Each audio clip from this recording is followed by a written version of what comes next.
Hello बच्चों, let's read the question. कह रहा है an open vessel at 300 kelvin is heated until 5/7 part of air present in the vessel escapes out. The temperature at which vessel must be heated to do so assuming volume of the vessel is constant is. देखो क्या था, आपके पास एक खुला बर्तन है बच्चों, open vessel है बच्चों, ओके, और इसका जो इनिशियल टेम्परेचर है वो है 300 केल्विन, और इसको एक आपने एक फाइनल टेम्परेचर T2 तक आपको आपने हीट किया है, इसकी वैल्यू हमें निकालनी है बच्चों। जिससे क्या हुआ बच्चों, इस वेसल के अंदर वॉल्यूम सेम रहेगा बच्चों, V1 इक्वल टू V2 यहाँ पर रहेगा, वॉल्यूम कांस्टेंट है बच्चों, ओके।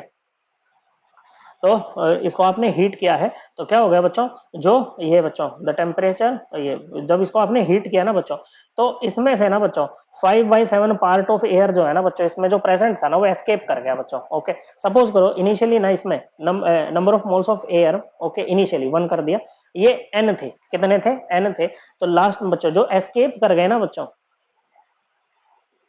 वो कितने कर गए बच्चों, वो कर गए 5/7, ओके बच्चों, 5/7 टाइम्स ऑफ n जो है, इतने मोल क्या कर गए बच्चों, आपकी एयर के एस्केप कर गए बच्चों।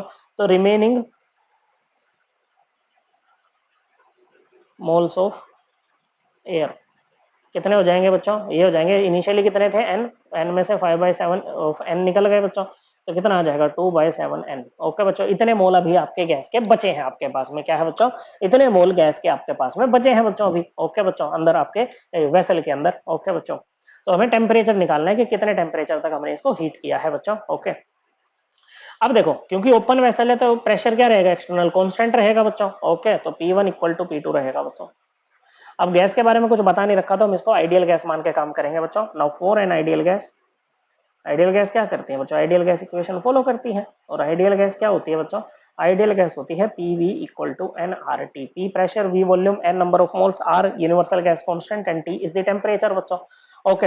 अब प्रेशर और वॉल्यूम, और ये बच्चों ये भी तो कहते हैं ना बच्चों NRT क्या है बच्चों, अब देखो प्रेशर कांस्टेंट, वॉल्यूम भी कांस्टेंट, आप क्या लिख सकते हो बच्चों, आप इसको लिख सकते हो nRT इक्वल टू कांस्टेंट, और in fact R universal gas constant आप लिख सकते हो, n into T equal to constant लिख सकते हैं, बिल्कुल लिख सकते हैं, कोई दिक्कत ही नहीं है बच्चों। मतलब जो इनिशियल नंबर ऑफ मोल्स हैं बच्चों, okay, multiplied by initial temperature है, ये किसके इक्वल होगा बच्चों, final number of moles multiplied by final temperature, okay. ये क्या है आपके इनिशियल नंबर ऑफ मोल्स है, ये क्या है आपके फाइनल नंबर ऑफ मोल्स है बच्चों, ओके। तो आपको निकालना क्या है, आपको निकालना है T2, तो ये क्या हो जाएगा बच्चों, ये हो जाएगा N1 cross T1 upon N2, भाई यही तो होगा। N1 की वैल्यू क्या है बच्चों, N1 की वैल्यू है N, कितनी है N मल्टीप्लाइड बाय T1 कितना है 300 केल्विन है बच्चों, ओके। N2 की वैल्यू कितनी है 2/7 टाइम्स ऑफ N, ओके बच्चों।